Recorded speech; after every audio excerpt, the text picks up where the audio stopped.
بسم اللہ الرحمن الرحیم الحمدللہ وعلی اما بعد. حضرات گرامی قدر، السلام علیکم ورحمۃ اللہ وبرکاتہ. میرے تمام سننے، دیکھنے اور چاہنے والوں کی خدمت میں تحفہ سلام کے بعد عرض خدمت یہ ہے کہ آج 24 روزے مکمل ہو چکے ہیں اور 25ویں کی شب لگ چکی ہے. میرے تمام وہ لوگ جو ہمیں بس یا حسین چینل پر، فیس بک پر جناب مزمل صاحب اور ان کے ساتھی کے ذریعے لائیو اب تک سماعت کر رہے ہیں، ہم آپ کی قدردانی کا شکریہ ادا کرتے ہیں. اور جیسے کہ سابقہ ہماری کچھ کلپس میں 350 پونے 400 ویوز تک الحمدللہ پہنچے ہیں. ہم تمام حضرات کے شکر گزار ہیں کہ آپ نے ہماری چینل کو محبتیں عطا کی. ہم نے یہ پروگرام آپ کے لیے رکھا تھا عظمت ماہ رمضان، اور جو لوگ بھی اسے دیکھ رہے تھے ہم نے گزارش شروع سے کی کہ آپ اسے لائک کر دیا کریں اور کمنٹ کیا کریں اور اس کے ساتھ ساتھ شیئر ضرور کر دیا کریں.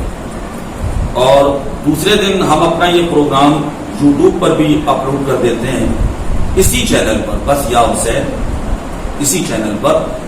تو ہم گزارش کرتے آ رہے تھے کہ آپ ہمیں وہاں بھی دیکھیں اور ہمارے اس چینل کو یوٹیوب پہ سبسکرائب کریں، تاکہ 1000 سبسکرائبر اگر مکمل ہو جاتے ہیں تو ہم اپنے اس پروگرام کو یا جو بھی ہمارے پروگرامز ہیں وہ انشاءاللہ ہم یوٹیوب پر بھی آپ کو لائیو دکھائیں گے. جن لوگوں نے بھی اسے دیکھا ہم بے حد شکر گزار ہیں، اور ہمیں اور زیادہ آپ سے توقع ہے کہ آپ اگر لائیو نہ بھی دیکھ سکیں تو کم سے کم بعد میں دیکھیں اور اسے لائک کر دیا کریں. شیئر کا بٹن ہوتا ہے اسے دبا دیا کریں تو ہماری حوصلہ افزائی ہوتی رہے گی. حضرات، کیونکہ آج سے ہم اپنے پروگرام میں آپ حضرات تمہید ہو چکی، اور آپ حضرات موبائل جو ہے وہ سائڈ میں رکھ دیں، اور میں جو دعا پڑھنے جا رہا ہوں اس میں آپ میرے ساتھ شامل ہوں. اس لیے کہ یہ ہم نے اس لیے غیر ضروری سمجھا کہ عام طور پہ موبائل پہ یہ باتیں چل رہی ہیں اور کتابوں میں بھی لکھا ہوا ہے کہ ہر دن کی اپنی دعا ہوتی ہے. تو اب سے چونکہ بڑی فضیلت کی راتیں شروع ہو چکی ہیں، اس لیے ہم اپنے گھر میں بھی پڑھ کے آئے ہیں اور ہم اپنے پروگرام میں بھی پڑھ رہے ہیں، تاکہ جن لوگوں نے نہیں پڑھی ہے دعا وہ ہمارے ساتھ شامل ہو جائیں. آپ شامل ہوں ہمارے ساتھ، دعا کے لیے ہاتھ بلند کریں. میں دعا پڑھتا ہوں. بسم اللہ الرحمن الرحیم. یا جاعل اللیل لباسا والنہار معشا والارض مہادا والجبال اوتادا. یا اللہ یا قاہر، یا اللہ یا جبار، یا اللہ یا سمیع، یا اللہ یا قریب، یا اللہ یا مجیب، یا اللہ لک الاسماء الحسنى والامثال العلیاء والکبریاء والاعلاء.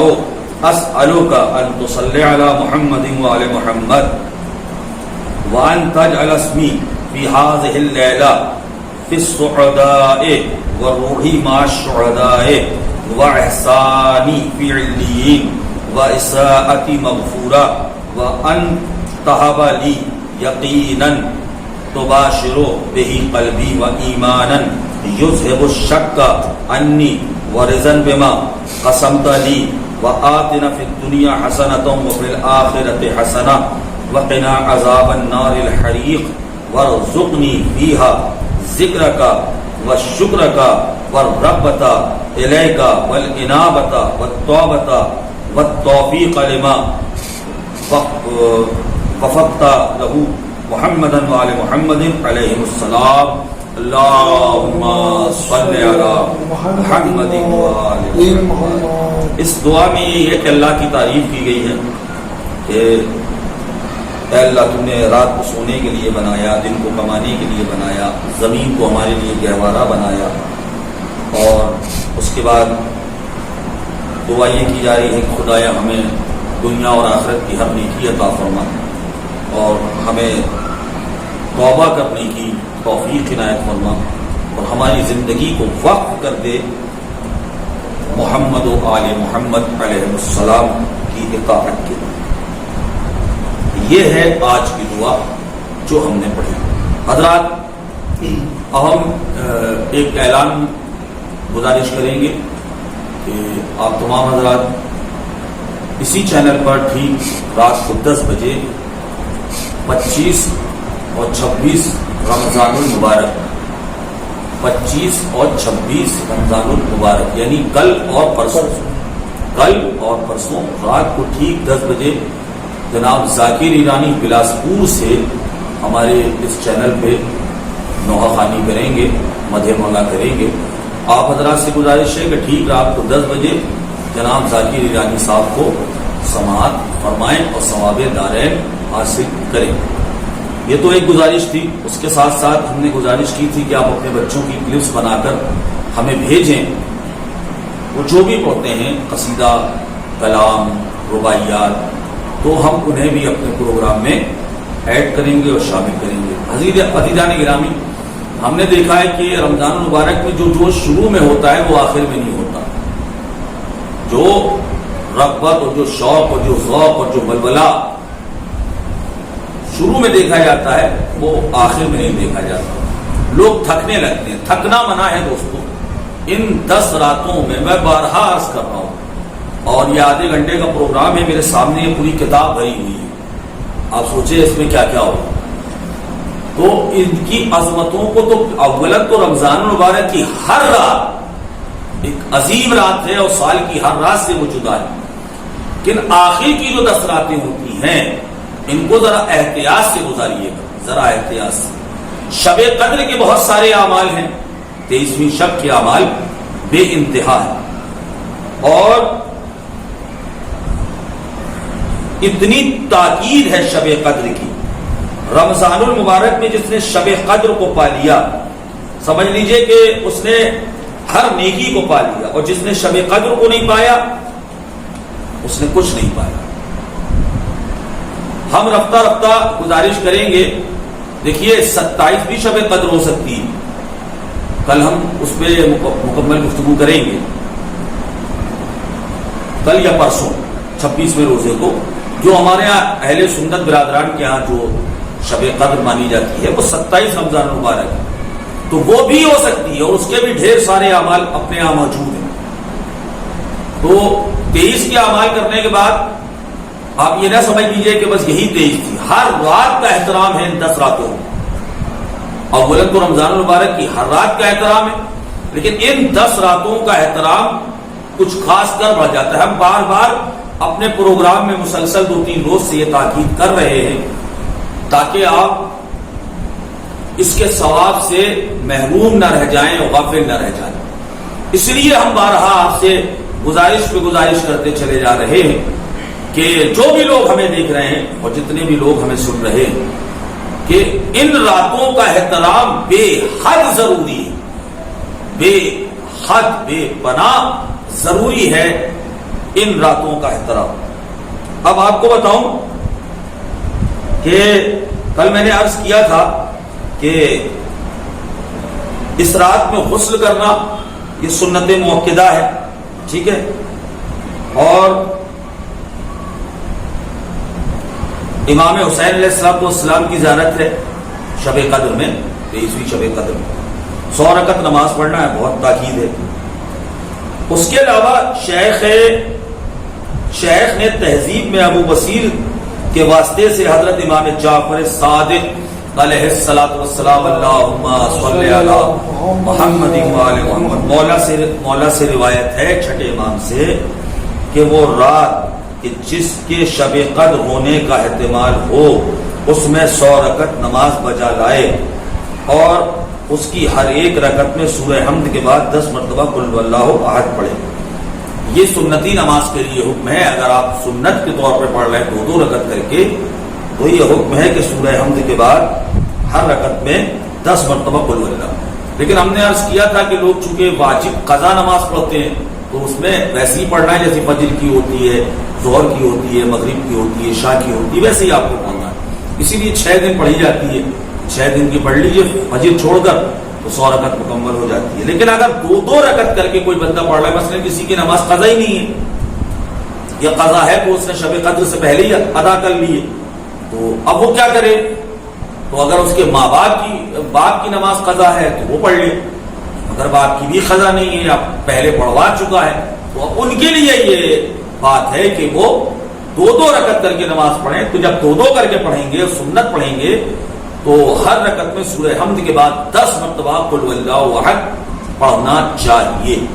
ٹھیک ہے. راوی عرض کرتے ہیں کہ میں آپ پر فدا ہو جاؤں امام جعفر صادق علیہ السلام، اللہم صلی علی محمد، اگر میں کھڑے ہو کے پڑھنے پر قدرت نہ رکھتا ہوں. ایک شخص نے پوچھا امام کے صحابی نے، جب امام نے فرمایا کہ 100 رکعت نماز ادا کرے بندہ، تو کسی نے پوچھا کہ مولا اگر مجھ میں اتنی طاقت نہیں ہے، اتنی سکت نہیں ہے، اتنی قوت نہیں ہے کہ میں یہ نماز کھڑے ہو کے ادا کر سکوں، نہیں ہے میرے جسم میں اتنی طاقت، تو اب دیکھیں امام کیا فرماتے ہیں. آپ نے فرمایا کہ انہیں بیٹھ کر بجا لائے. اگر آپ کھڑے ہو کے نہیں پڑھ سکتے تو بیٹھ کے پڑھیے. میں نے عرض کی حضور اگر بیٹھ کر بھی پڑھنے پر قادر نہ ہو، یعنی کوئی انسان اگر بیٹھ بھی نہیں سکتا، اتنا معذور ہے اور اتنا تھکا ہوا ہے اور اتنا کمزور ہے کہ وہ بیٹھ بھی نہیں سکتا، تو آپ نے فرمایا کہ انہیں لیٹ کر اپنے بستر پہ بجا لائے. اللہ اکبر. وہ کتنی چھوٹ چاہیے. اگر کھڑے ہو کے نہیں پڑھ سکتے تو بیٹھ کے پڑھو، اور اگر بیٹھ کے نہیں پڑھ سکتے تو لیٹ کے پڑھو، مگر پڑھو. جیسا حکم نماز واجب نماز کے لیے ہے وہ کبھی ثابت نہیں ہوتی. جو واجب نماز ہے وہ ادا کرنا پڑے گا، چاہے بیٹھ کے پڑھیے اور چاہے لیٹ کے پڑھیے. اگر مجبوری ہے، پڑھنا شرط ہے، تو آپ دیکھیں واجب نماز کے مقابلے میں مولا نے لا کر کے رکھ دیا اس 100 رکعت نماز کو جو شب قدر میں پڑھی جاتی ہے. اللہ اکبر. اب اس سے بڑی فضیلت کہاں سے لاؤں؟ تو سنتی نماز کے لیے مولا یہ کہہ رہے ہیں کہ چاہے کھڑے ہو کے نہیں بنتا تو بیٹھ کے پڑھو، اور اگر بیٹھ کے نہیں بنتا تو لیٹ کے پڑھو. کتاب آپ کے سامنے ہے، مفاتیح الجنان. اور چھٹے امام کی حدیث ہے، میں اپنی طرف سے کچھ عرض نہیں کر رہا ہوں. اتنی زیادہ تاکید ہے شب قدر کے اعمال کی.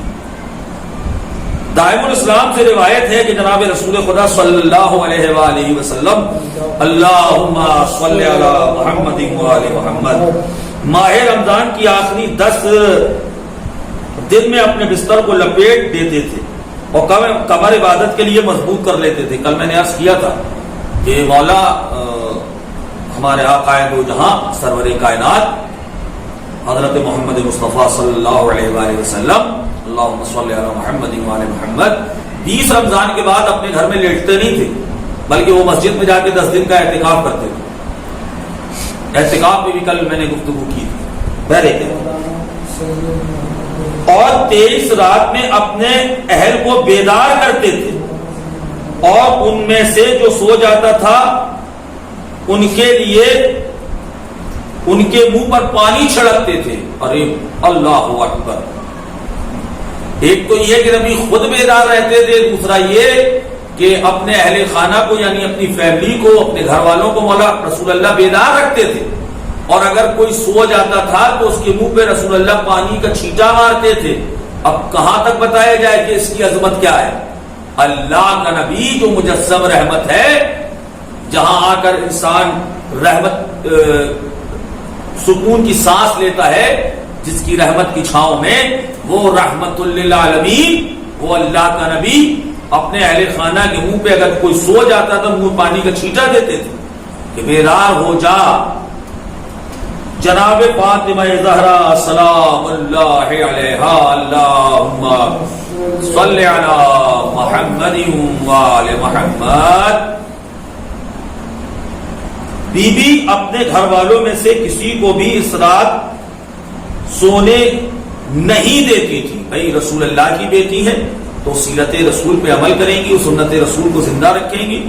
آپ اپنے بچوں کو سونے نہیں دیتی تھی جناب سیدہ اس رات میں، اور ان کی نیند نہ آنے کا علاج بہت کم طعام و غذا دے کر فرماتی تھی. واہ سبحان اللہ، کیا علاج ڈھونڈا ہے بیوی.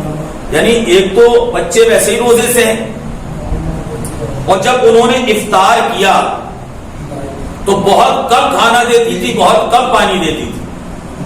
اس لیے کہ اگر زیادہ کھانا اور پانی دے دیا تو رات میں بیٹھنے میں عبادت کرنے میں کہیں یہ تکلیف نہ دے، بار بار حاجت نہ ہو۔ اس لیے بیوی اپنے بچوں کو بہت کم کھانا اور پانی دیتی تھی تاکہ بس عبادت کے لیے طاقت حاصل ہو جائے، اتنا نہ ہو کہ نیند حاوی ہو جائے، اور انہیں دن ہی سے اس رات جاگنے اور عبادت کے لیے بیدار رہنے کے لیے مہیا کرتی تھی، یعنی دن سے ہی تعلیم شروع کر دیتی تھی کہ بیٹا آپ کو رات میں جاگنا ہے۔ یہ سیرت بتائی جا رہی ہے تاکہ جس نے اعمال شب قدر کیے ہیں پوری فیملی کے ساتھ جاگ کر وہ خوش نصیب اپنے مقدر کو سلام کرے، اور اگر کسی نے ایسا نہیں کیا ہے تو بیدار ہو جائیے۔ یہ نہ دیکھیے گا بچہ چھوٹا ہے بڑا ہے۔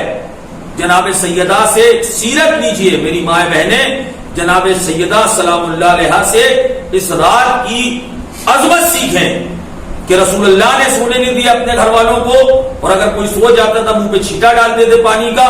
اسی طرح جناب سیدہ اپنے بچوں کو دل سے ہی تاکید کرتی تھی، اور افطار میں بہت کم کھانا اور پانی دیتی تھی، اور دن میں ہی ان کے مہیا کرتی تھی کہ آپ کو رات میں جاگنا ہے۔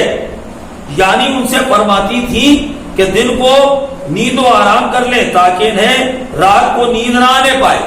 دن میں ہی اپنے بچوں کو جناب سیدہ خوب سلاتی تھی اور ان سے فرماتی تھی کہ دن میں سو جاؤ تاکہ رات میں جاگ کر اللہ کی عبادت کر سکو، نیند تم پر غالب نہ آئے، نیند حاوی نہ ہو۔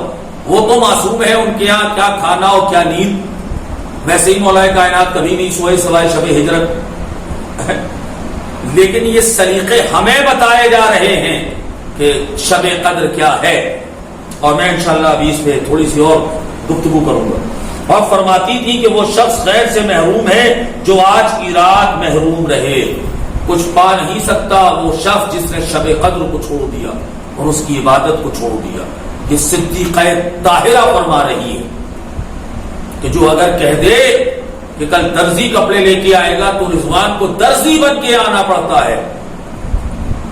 یہ سچ نہیں بولتے، یہ جو بولتے ہیں وہی سچ ہوتا ہے، وہی حق ہوتا ہے۔ وہ بی بی سلام اللہ علیہا اپنے بچوں کے ذریعے ہم تک پیغام پہنچا رہی ہے، اپنی سیرت حضرت زہرا سلام اللہ علیہا پہنچا رہی ہے کہ شب قدر کو پہچانو۔ کیا ہے شب قدر؟ روایت میں ہے کہ ایک دفعہ جناب امام جعفر صادق علیہ السلام اللہم صلی علی محمد وآل محمد بہت سخت مریض تھے، یعنی بہت شدید طریقے سے ہمارے امام بیمار تھے، چھٹویں امام۔ جب 23 رمضان مبارک کی رات آئی تو آپ نے اپنے غلاموں کو حکم دیا کہ مجھے اسی حالت میں مسجد لے چلو۔ آپ اس رات میں بھی صبح تک مسجد میں رہے۔ اللہ اکبر، یعنی بیماری کا عالم ہے، مولا مسلسل بیمار ہیں، اور جب 23 رمضان آئی تو مولا نے کہا بیماری کچھ نہیں، مجھے اسی حالت میں مسجد لے چلو تاکہ میں اللہ کی عبادت کروں۔ سخت بیماری کے عالم کے باوجود مولا رات بھر بیدار رہے مسجد کے اندر۔ لوگ بیماری کا بہانہ لگاتے ہیں نا کہ بیمار ہیں، مولا نے یہ بہانہ بھی ختم کر دیا، کوئی بیماری نہیں۔ آج کی رات شفا کی رات ہے، یہ آج کی رات بیمار رہ گئے تو پھر سال بھر بیمار رہیں، یہ شفا کی رات ہے۔ دعا مانگو، بیدار رہو کہ اللہ تمہیں شفا عطا کرے، اور جو چاہیے وہ لے لو۔ مقدر تو آج کی رات ہی مطلب 23 کی رات ہی لکھا جانا ہے شب قدر میں۔ وہ اللہ سے دعا کیجئے کہ آپ کی صحت اچھی ہو جائے، نہ یہ کہ گھر میں سوتے رہیے۔ اللہ اکبر، یعنی بیماری بھی کوئی معنی نہیں رکھتی اس شب کے آگے۔ علامہ مجلسی علیہ الرحمہ نے فرمایا کہ اس رات جتنا ممکن ہو انسان قرآن شریف پڑھے، ٹھیک، قرآن شریف پڑھنا چاہیے، قرآن مجید کی تلاوت جتنی ہو سکے وہ کرے، اور صحیفہ کاملہ کی دعائیں، خصوصاً دعائے مکارم اخلاق، بڑی خوبصورت دعا ہے مولا کی دعائے مکارم اخلاق، اسے پڑھا کرے، اور دعائے توبہ پڑھے۔ دعائے توبہ بھی مولا کی ہے، دعائے مکارم اخلاق بھی ہے۔ دیکھیے 3 شبیں ہوتی ہیں جن پہ احتمال دیا گیا ہے کہ یہ شب قدر ہے، تو ایک ایک دن اگر آپ دعائے مکارم اخلاق پڑھ لیں، ایک دن دعائے توبہ پڑھ لیں اب اس کے علاوہ کچھ سورے بھی ہیں شب قدر کے دنوں میں. حدیث میں ہے کہ سورہ عنکبوت، سورہ روم، سورہ دخان، ٹھیک ہے، یعنی 3 سورے دیے گئے ہیں اور 3 دعائیں دی گئی ہیں. تو اب اگر 23ویں کی رات میں سب ممکن نہ ہو تو پھر آپ اسے حصوں میں تقسیم کر لیں، حصوں میں بانٹ لیں. آپ 100 رکعت اگر نماز اولن تو پڑھنی چاہیے، اور اگر نہیں پڑھ رہے ہیں 100 رکعت نماز تو کم سے کم دعاؤں سے غافل نہ رہے. ایک دن 3 دعائیں ہیں اور 3 راتیں، اور 3 سورے ہیں اور 3 راتیں ہیں، تو ایک دن میں 1 سورہ اور 1 دعا، دوسرے دن دوسرا سورہ اور دوسری دعا، تیسرے دن تیسرا سورہ اور تیسری دعا. اس طریقے سے کر کے پڑھیں گے تو شب قدر کی فضیلت بھی آپ کو حاصل ہو جائے گی اور ان دعاؤں کا آپ کو ثواب بھی مل جائے گا. تو یہ طریقہ ہے پڑھنے کا. یہ بارہا شب قدر گزر چکی ہے. یہ اس کی تاکیدیں اس لیے چل رہی ہیں کہ اگر کسی شخص نے اسے چھوڑا ہے تو جناب سیدہ کہتی ہے کہ اس سے بڑا محروم نہیں، پھر اس نے کچھ پایا نہیں جس نے شب قدر کو چھوڑا ہے. اور شب قدر کی عظمتوں کو ہی بتانے کے لیے، ورنہ شب قدر میں رمضان ختم ہو جاتا، لیکن یہ جو اور راتیں ہیں یہ آپ کو بتانے کے لیے ہیں کہ شب قدر کی اہمیت اتنی ہے کہ 10 راتوں پر احتمال ہے کہ کوئی بھی ایک رات ہو سکتی ہے شب. اور ہم گفتگو کریں گے آئندہ چل کے کہ اور 27 میں بھی گفتگو کریں گے، 29 میں بھی گفتگو کریں گے. تو آپ نے سن لیا اور سمجھ لیا کہ شب قدر میں سونے کی اجازت ہرگز نہیں ہے، چاہے بیمار ہو چاہے بچے ہوں جو بھی ہو. لیکن معصومین علیہ السلام کی طرف سے اجازت نہیں دی گئی کہ بندہ جو ہے وہ اس رات میں سوئے یا آرام کرے، اس لیے کہ یہ رات اللہ نے رکھی ہے کائے کے لیے، ہمارے مقدر کے لیے، ہمارے نصیب کے لیے. اور اگر آپ سو جاتے ہیں تو یوں سمجھ لیجئے کہ مقدر بھی ہمارا سو جاتا ہے. آج جو ہے وہ 25 کی رات ہے. 25 کی رات ہے. آج کے اعمال سن لیں جلدی سے. دعا میں نے پڑھ دی، آج کے اعمال سن کہ آج کی رات 8 رکعت نماز ہے. اس کی ہر رکعت میں سورہ حمد کے بعد 10 مرتبہ قل واللہ ہے. کل 8 رکعت نماز ہے. آج کی جو نماز ہے وہ 8 رکعت ہے، یعنی شب 26 جو ہے اس میں آپ کو 8 رکعت نماز پڑھنا ہے، اور ہر رکعت میں سورہ حمد کے بعد 10 مرتبہ قل واللہ پڑھنا ہے. عزیزان محترم، رمضان آیا اور چلا گیا. اب یہ اپنے اپنے مقدر پہ موقوف ہے کہ کس نے کیا پایا. رمضان تو آیا تھا، رحمت کے سارے دروازے کھلے ہوئے تھے، غضب کے سارے دروازے بند تھے. اللہ اس دفعہ ہم نے جو رمضان المبارک گزارا ہے، بد نصیب ہوگا وہ شخص جس نے روزے چھوڑے ہوں، جس نے نمازیں چھوڑی ہوں.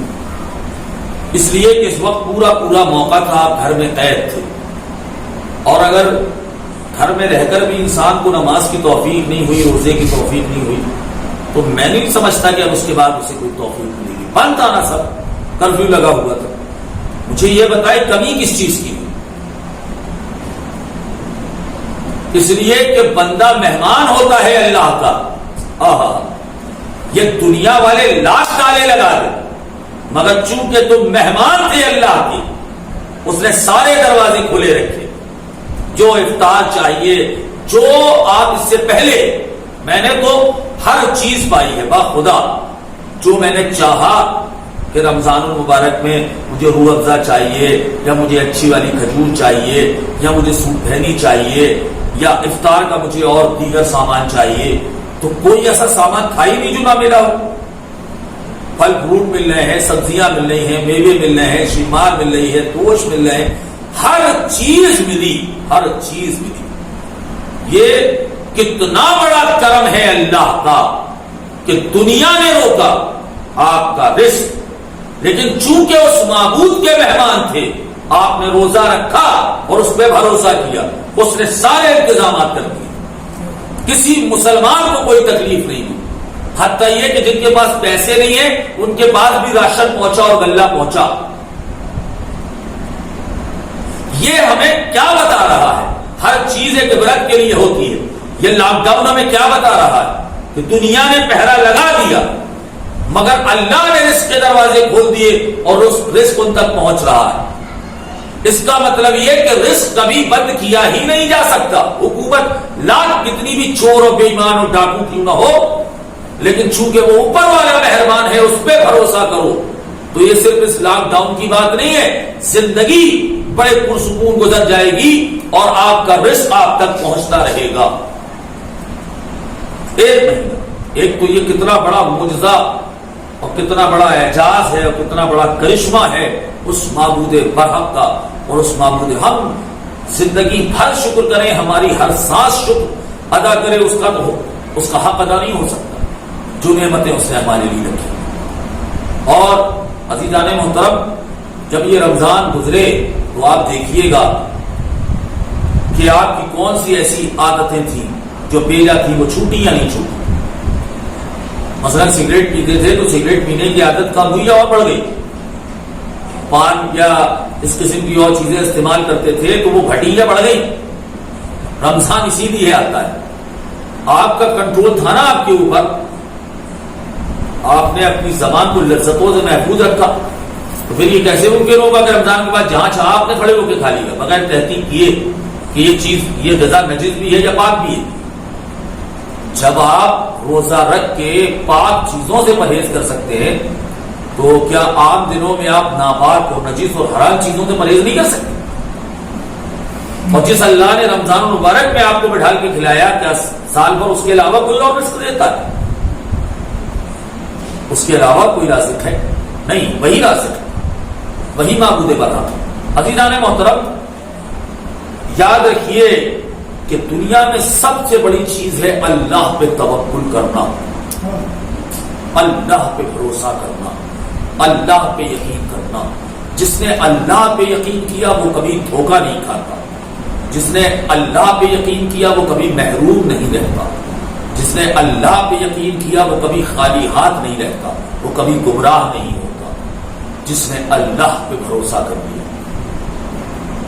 اللہ نے جس طرح اس لاک ڈاؤن میں ہماری آبرو رکھی، عزتیں رکھی، انشاءاللہ وہ ہمیشہ عزتیں رکھے گا. ہاں، رمضان المبارک میں آپ جب روزہ کھولیں، جو تو ہم بارہا تاکید کر چکے ہیں کہ دعا میں بڑی طاقت ہوتی ہے، دعا تقدیر کو بدل دیتی ہے. دعا یہ مانگیں کہ خداوند عالم اس کورونا کی لعنت سے، میں بارہا سے لعنت کہہ رہا ہوں، بیماری نہیں کہہ رہا ہوں، کورونا کی لعنت سے اللہ پوری دنیا کو نجات عطا کرے اور اس کے ساتھ ساتھ یہ لاک ڈاؤن، یہ قید و بندش یہ ختم ہو اور جو بے روزگار ہو چکے ہیں انہیں ان کی روزی پروردگار عالم، چونکہ رزق دینے والا اللہ، لاکھ چھیننے کی کوئی کوشش کرے لیکن اگر اس نے لکھا ہے تو کسی میں اتنی ہمت اور طاقت نہیں ہے کہ وہ آپ سے آپ کا رزق سلب کر سکے یا آپ کا رزق چھین سکے.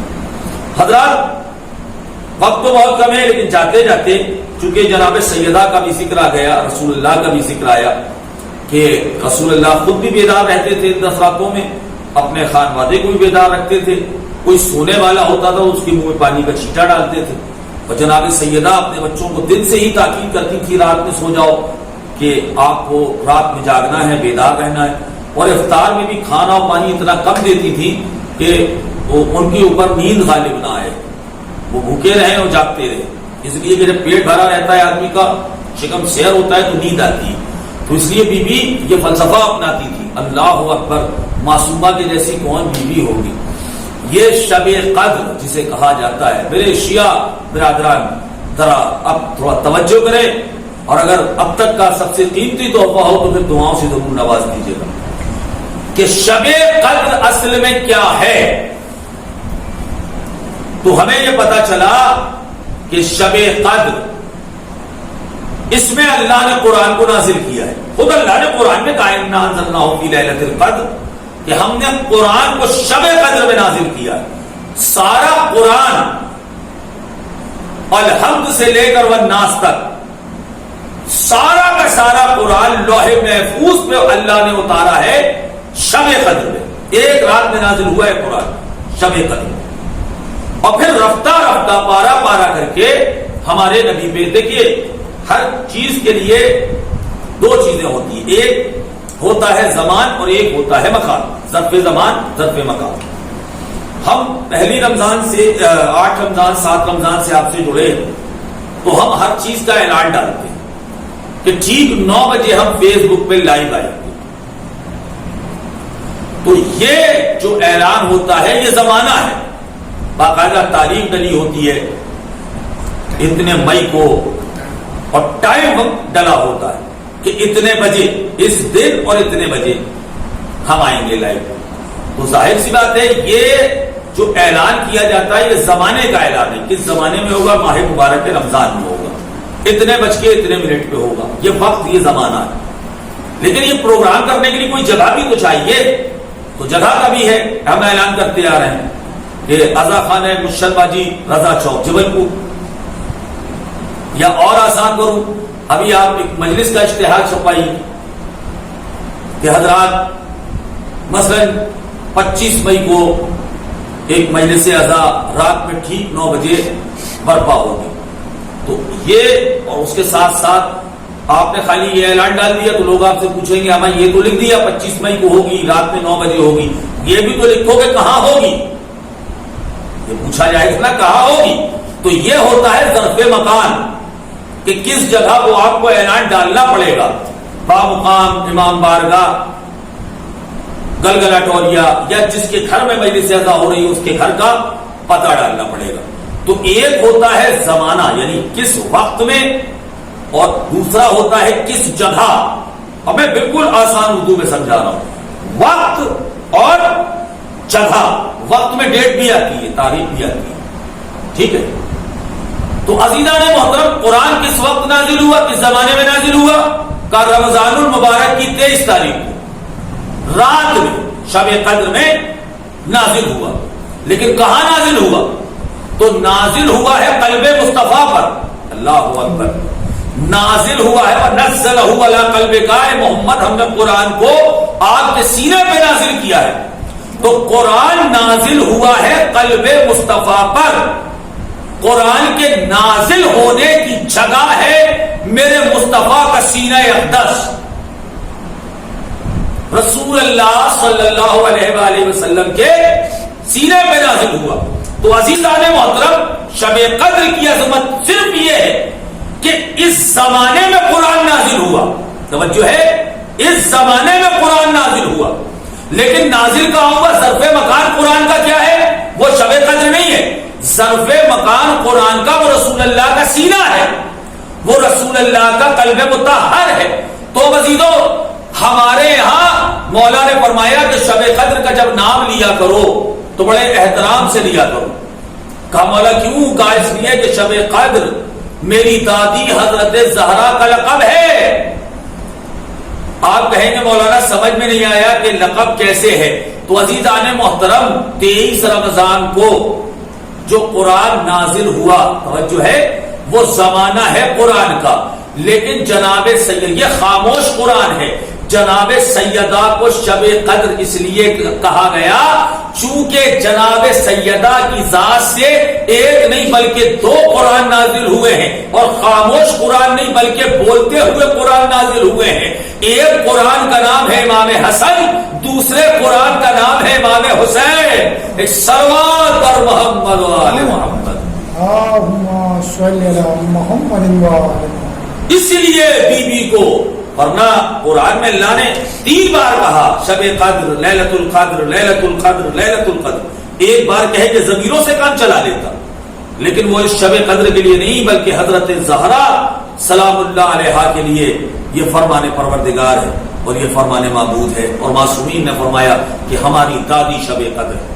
تو اب ذرا شیعان علی متوجہ ہوں کہ جو خود شب قدر ہے، جس کی ذات شب قدر ہے، وہ اپنے بچے جو قرآن ناطق ہیں، بولتے ہوئے قرآن ہیں، انہیں اس شب میں بیدار رکھ رہی ہے تاکہ پتا چلے کہ زمانے کو کہ شب قدر کی اہمیت کیا ہے اور شب قدر کی عظمت کیا ہے۔ اختتام کلام میں چونکہ ہم نے آپ سے گزارش کی تھی کہ جو لوگ سورہ فاتحہ کی گزارش کرنا چاہتے ہیں، ہمارے پاس الحمدللہ گزارشیں آ رہی ہیں، اور جن لوگوں نے اب تک گزارش نہیں کی ہے آپ بھی اپنے مرحومین کے لیے گزارش کر سکتے ہیں سورہ فاتحہ کی.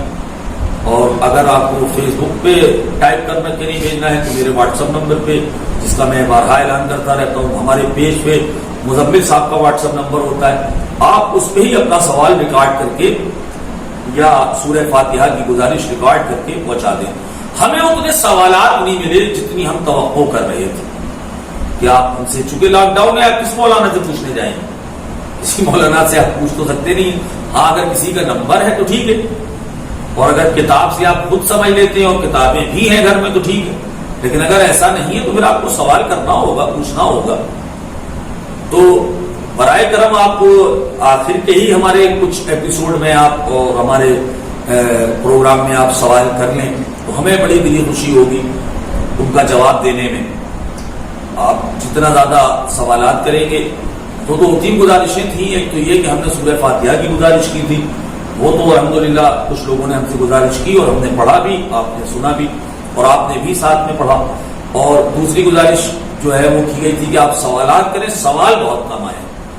اور ہم نے ایک گزارش اور کی تھی کہ آپ ہمارے اس چینل کو جو ہے وہ زیادہ سے زیادہ جو ہے وہ لائک کیا کریں، شیئر کیا کریں، تاکہ زیادہ سے زیادہ لوگوں تک ہمارا میسج اور ہمارا پیغام جو ہے وہ پہنچتا رہے. اگر آپ لائیو نہیں بھی دیکھ پاتے ہیں تو بعد میں دیکھیں اور تب شیئر اور کمنٹ کرتے ہیں جب آپ دیکھ رہے ہیں. اور ایک گزارش اور تھی کہ آپ اپنے گھر کے بچے جو قصیدہ خوانی وغیرہ کرتے ہیں ان کی چھوٹی چھوٹی کلپ بنا کر بھیجیں. تو کل ہمارے یہاں ہمارے پاس جو ہے وہ 2 لوگوں نے وعدہ کیا ہے کہ وہ اپنی کلپ بھیجیں گے، تو انشاءاللہ ہم اس کو بھی اپنے پروگرام میں، چونکہ ہم یہاں تو کسی کو نہیں بلا سکتے، ایسے ہم پیش نہیں کر سکتے چونکہ اس سے بھیڑ لگے گی اور سوشل ڈسٹینسنگ جو حکومت نے کہا ہے اس میں جو ہے وہ فرق ہوگا. تو ہم نہیں چاہتے کہ بغیر کسی رخنہ اندازی کے کوئی رخنہ اندازی ہمارے پروگرام میں ہو، کوئی رکاوٹ آئے. تو اس لیے ہم بڑے سکون سے یہ پروگرام کر رہے ہیں. ہم بچوں کو شامل کریں گے تاکہ آپ دیکھ بھی لیں کہ کس طریقے سے وہ کلپس آئی ہیں اور آپ کی بھی تشویق ہو، بچوں کو بھی دل میں شوق پیدا ہو، جذبہ پیدا ہو، اور وہ بھی آپ سے کہیں کہ ہم بھی پڑھیں گے اور آپ ہماری کلپ بنا کے آپ ہمیں بھیجیں. اس سے ہمارا یہ پروگرام اور زیادہ نشر ہوگا، اس کا اور زیادہ فروغ ہوگا اور لوگوں میں انٹرسٹ پیدا ہوگا، شوق پیدا ہوگا، لوگ جانیں گے، چرچا میں آئے گا ہمارا چینل اور زیادہ سے زیادہ لوگ اس کی طرف منہمک ہوں گے. ہم نے تو بے لوس کا مطلب یہ کہ جس میں پیسے وغیرہ کی کوئی وہ نہ ہو.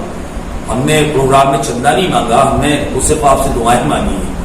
تو ہم نے یہ جو پروگرام رکھا تھا وہ صرف اس لیے کہ آپ تک ہدایت اور نصیحت پہنچتی رہے. رمضان المبارک میں ہم یاد خدا سے غافل نہ ہونے پائیں اور جو روزانہ کی دعائیں ہیں اور جو عظمت ہے ماہ رمضان کی وہ آپ تک پہنچتی رہے. بس یہی آپ نے محبتیں دی، ہم اس کا بہت شکریہ ادا کرتے ہیں اور آپ سے توقع رکھتے ہیں کہ آپ ہمیں اس سے زیادہ محبتیں دیں. ابھی 400 ویوز ہو رہے ہیں، انشاءاللہ 4000 پہ یہ بات پہنچے گی اور اس سے بھی زیادہ لوگ ہمیں لائک کریں گے اور کمنٹ کریں گے اور ہمارے چینل کو پسند کریں گے. تو حضرات آج بس اب کتنے دن رہ گئے ہیں، رمضان مبارک کی جو عظمتیں ہیں انہیں آپ پا لیجیے. دعاؤں کی جو تاکید ہے وہ دعائیں پڑھیے، تلاوت کلام پاک زیادہ سے زیادہ کیجیے، اپنے نفس کو پاک رکھنے کی کوشش کیجیے. یہ لاک ڈاؤن آج ہے، کل انشاءاللہ ہٹ جائے گا اور خدا ہم عالم سے دعا ایک خاص کر دعا مانگیے کہ پروردگار ہم نے ایام علی تو جیسے تیسے گزار لیے، ہم مولا کائنات کا تابوت نہیں اٹھا سکے، لیکن پروردگار حسین کے دن آنے سے پہلے ایک کورونا کو غارت کر دینا، یہ لاک ڈاؤن کو ختم کر دینا. اس لیے کہ ہم ایام عزا کے بغیر زندہ ہی نہیں رہ سکتے. ہمارے جینے کا مقصد ہی ہے غم حسین. اگر ہم نے غم حسین نہ منایا تو پھر ہمارے جینے کا کوئی فائدہ ہی نہیں.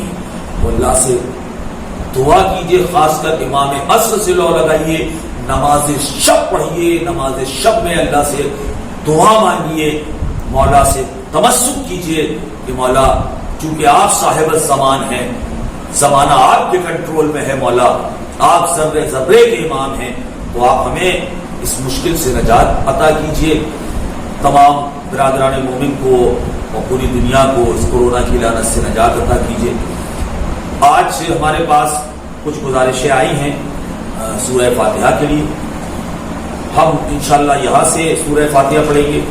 جو لوگ ہمیں سن رہے ہیں یا جو بعد میں سنیں گے وہ جب بھی آپ سنیں تو سورہ فاتحہ ضرور پڑھ دیجیے گا. ایک مرتبہ سورہ الحمد و 3 مرتبہ سورہ قل ہو اللہ کی تلاوت فرما کر مرحوم سید مختار حسین نقوی ابن سید انصار حسین نقوی، سید حیدر کرار نقوی ابن سید مختار حسین نقوی، سید جعفر طیار نقوی ابن سید مختار حسین نقوی، معصومہ خاتون نقوی بنت سید اعجاز حسین نقوی، نور جہاں بیگم بنت غلام مصطفیٰ، سید عمار حسین نقوی ابن سید انصار حسین نقوی، کربلائی خاتون بنت سید انصار حسین نقوی، سید ابصار رضا نقوی ابن سید عمار حسین نقوی کی روح کو احسان فرمانے. اللہم صلی علی محمد و آل محمد، اللہم صلی علی محمد و آل محمد، اللہم صلی علی محمد و آل محمد. بسم اللہ الرحمن الرحیم. الحمدللہ رب العالمین الرحمن الرحیم مالک یوم الدین. ایاک نعبد و ایاک نستعین اهدنا الصراط المستقیم صراط الذین انعمت علیہم غیر المغضوب علیہم ولا الضالین. بسم اللہ الرحمن الرحیم. قل هو اللہ احد اللہ الصمد لم یلد ولم یولد ولم یکن له کفوا احد. بسم اللہ الرحمن الرحیم. قل هو اللہ احد اللہ الصمد لم یلد ولم یولد ولم یکن له کفوا احد. بسم اللہ الرحمن الرحیم. قل هو اللہ احد اللہ الصمد لم یلد ولم یولد ولم یکن له کفوا احد. اللہ ربی. اللهم صل على محمد وعلى محمد، اللهم صل على محمد وعلى محمد، اللهم صل على محمد وعلى محمد.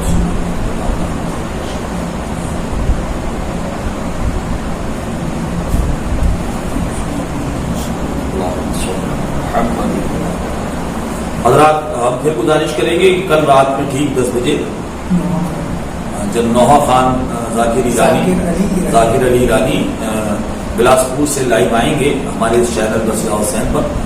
کل بھی اور پرسوں بھی تو 2 روز آپ لوگ انہیں سماعت فرمائیں اور ہمارے اس چینل کو زیادہ سے زیادہ، چونکہ آخر کی بس کچھ راتیں رہ گئی ہیں تو ہمارے اس چینل کو آپ اپنی محبتوں سے نواز دیں تو ہم آپ کے شکر گزار ہوں گے. اور ہم بے حد ممنون ہیں کہ آپ نے ہمیں دیکھا، ہمیں سنا، ہمیں پسند کیا. ہم آپ کی محبتوں کے بہت شکر گزار ہیں. اور کل انشاءاللہ ہم ٹھیک 9 بجے بصیرہ حسین چینل پہ فیس بک پہ لائیو آئیں گے اور آپ حضرات ہمیں سماعت فرمائیں گے. تب تک کے لیے ہمیں اجازت دیجیے. خدا حافظ.